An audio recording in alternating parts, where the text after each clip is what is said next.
Dah dapat tawaran haji tapi terpaksa tolak sebab simpanan tak cukup. Ramai yang macam tu. Bukan mereka tak menabung, tapi duit tu yang semakin hilai nilainya bila masa berlalu. Contoh mudah, kalau simpan RM300 sebulan selama 10 tahun, jadi RM36,000. Tapi kos haji sekarang dah mencecah RM40,000 hingga RM50,000 seorang.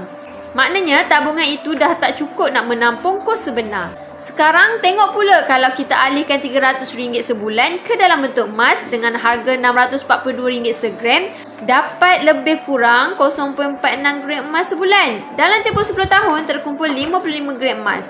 Kalau harga emas naik RM1,000 segram, nilai simpanan itu dah jadi RM55,000.